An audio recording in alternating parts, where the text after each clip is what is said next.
Part of what I do as a comedian is I'm constantly reassessing my information, making adjustments, and going for the win. Meaning, I feel like one of the greatest formulas of success, whether you're shooting a 2-point shot in basketball or you're an Army field sniper or something like that, right? Is the only way to get better at your technique is to evaluate your own results. And then after that, should there be adjustments, then you make them, and then when you go back, you execute, and you're even better, right? I think that one of the best lessons that I learned in the Army was doing something called an after-action report, which was kind of difficult in some aspects, meaning it was basically after you were done a mission, you're supposed to look at things that you did good at and even things that you did bad at and write them down and make those corrections. But what if you had nothing but like a great day, okay? It's harder to find bad and good.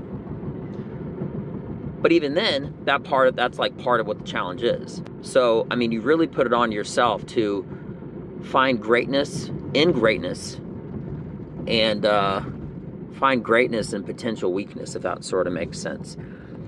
Lately, I've been going through my comedy, and in the comedy world, they call it punching up. It basically means like making your jokes tighter and stuff like that. And I am constantly doing that. And sometimes there will be no changes, and that's a great repetition because that means I get to rehearse and get one step better, memorizing and knowing and really becoming one with like the words that I'm saying, making it subconscious. So someone in the back that's has a like a waitress or something may have like 4 drinks. Maybe she gets bumped over, they hit the ground, it crashes, and it distracts everybody except for me on stage. Having that laser focus, drilling something so that even subconsciously you know it. It's like you're on autopilot. That's the only way to do things. Which reminds me, there's actually another podcast I'm going to be doing as far as how to memorize everything. But that'll be next week. So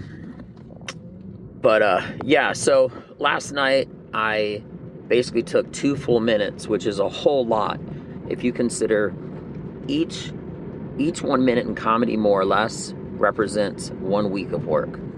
So in an hour, that's basically an entire year's worth of work or more. It could take 2 hours, right? I mean, how often does a musician come out with a new album? Maybe every year, maybe not. But generally speaking, when you space it out more, which is part of the battle, right? If you space it out more to like once every 2 years, probably better, higher quality. But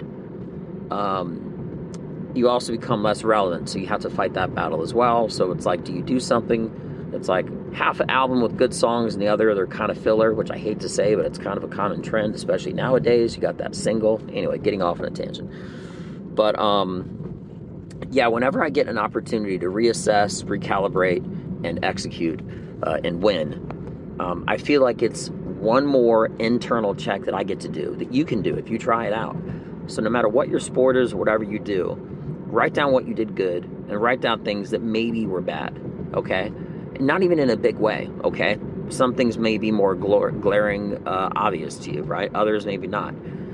But finding the bad and good is such a challenge. I mean, what if you were like an expert? What if you were like a martial artist, right? You're a UFC fighter, and you win a fight in the first 30 seconds. Okay, and you do it maybe through like a submission. You get a guy, you start trying to choke him, and he taps out. Okay, that's a solid win for you. Very simple, very easy. Okay, but how could you find bad in that good, right? When I look through my material that I know that works, and I'm trying to make it better, it's not easy.